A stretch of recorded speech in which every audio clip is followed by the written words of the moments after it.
3 minutes of art history at Masada Sanat.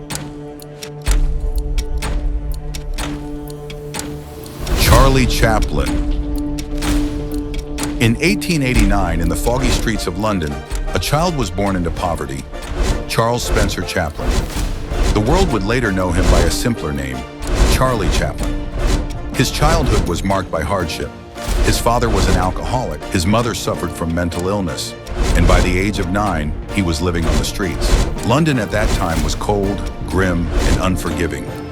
Yet out of that darkness, Chaplin found light, the light of performance. He began working in music halls and vaudeville theaters, learning the art of timing, gesture, and humor. His early life among the poor gave him something few performers had: empathy.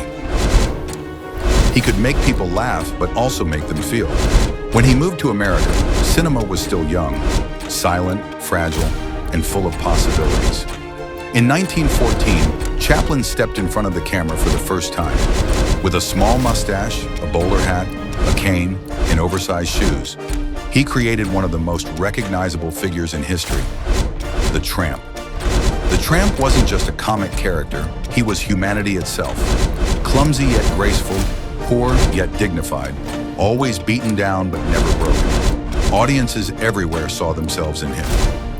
In The Kid, 1921, Chaplin told the story of a man caring for an orphan. It was both hilarious and heartbreaking. In City Lights, 1931, the Tramp fell in love with a blind flower girl, a story of pure love told without a single spoken word.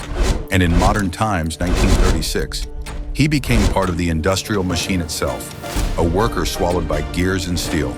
That scene, turning bolts faster and faster, became a symbol of the dehumanization of modern life. By then, Chaplin had already taken another revolutionary step. In 1917, he founded Chaplin Studios in Los Angeles, Hollywood. Officially named Charles Chaplin Studios, it was one of the first truly independent film studios in history, a place where an artist could control every part of the creative process.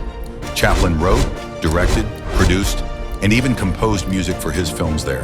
The studio stood as a symbol of artistic freedom in a rapidly industrializing film world.